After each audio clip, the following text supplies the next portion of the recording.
আসসালামু আলাইকুম সুপ্রিয় বন্ধুরা, আপনারা সবাই কেমন আছেন? দেশে বিদেশে মানবাধিকার নেতৃবৃন্দ, কর্মীবৃন্দ সবাইকে আন্তরিক প্রীতি এবং শুভেচ্ছা জানাচ্ছি।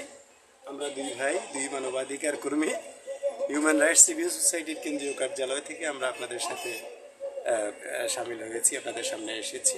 আজকে বিশেষ আমাদের মানবাধিকার পর্যবেক্ষণমূলক একটা মিটিং ছিল এবং সেই মিটিং শেষ করে আমরা আপনাদের লাইভে আসছি।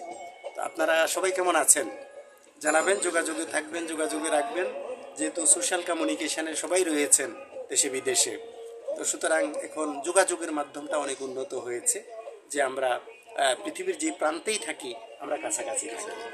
কারণ আমাদেরকে ফেসবুক এমন একটা জায়গায় নিয়ে এসছে যে আমরা কাছাকাছি সবসময় থাকি, যে যেখানে আছি আমরা শেয়ার করতে পারি। আমরা কমিউনিকেশনে অনেক দূরে গিয়েছি আলহামদুলিল্লাহ। তো আমরা সবাই মিলে, একা তো চলা যাবে না, সবাইকে নিয়ে আমাদের চলতে হবে। আর সবার সহযোগিতা সকলেরই কাম্য। সবার সহযোগিতাই সবাইয়ের কিন্তু বেনিফিট রয়েছে বা কি সুবিধা রয়েছে।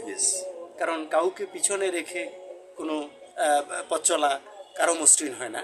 সুতরাং আমরা সবাই মিলে ঐক্যবদ্ধভাবে আমরা মানবিক কাজে এগিয়ে যাব এবং আমরা আমাদের প্রত্যেকের দুঃখ কষ্ট আমরা শেয়ার করবো। সুখ না হয় নাইবা শেয়ার করলাম, কিন্তু দুঃখটা আমরা শেয়ার করবো ইনশাল্লাহ। তো আপনারা সবাই ভালো থাকবেন, সুস্থ থাকবেন এবং আমাদের কেন্দ্রীয় কার্যালয় হিউম্যান রাইটস সিভিল সোসাইটি ঢাকার সাথে আপনারা যোগাযোগে থাকবেন। এই যে দেখছেন তো বড় বড় নেতৃবৃন্দ সবসময় আমরা সুপরামর্শের ভিত্তিতে পরামর্শ মোতাবেক আমরা কাজ করে থাকি। কারণ একক ডিসিশনে কোনো কাজ আমরা করি না, অর্থাৎ 10 মিলে করি কাজ, হারে যেদিন আহিলাজ। আমাদের শফিকুল ইসলাম ভূঁইয়া সাহেব, কেন্দ্রীয় সিনিয়র অতিরিক্ত নির্বাহী পরিচালক, আপনাদেরকে শুভেচ্ছা দেবেন। আসসালামু আলাইকুম। অনেকদিন পর আমাদের প্রাণপ্রিয় স্যার হিউম্যান রাইটস সিভিল সোসাইটির চেয়ারম্যান মহোদয়, ওনার সাথে সৌজন্য সাক্ষাৎ করতে এসেছিলাম। অফিসিয়ালি কিছু কাজ ছিল।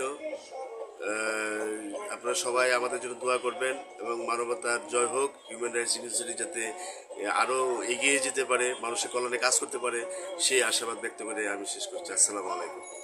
ওয়ালাইকুম সালাম রহমতুল্লাহ বরকাতুহু। সবাই আমাদের জন্য দোয়া করবেন, আপনাদের জন্য দোয়া রইল, শুভকামনা রইল। আসসালামু আলাইকুম রহমতুল্লাহ।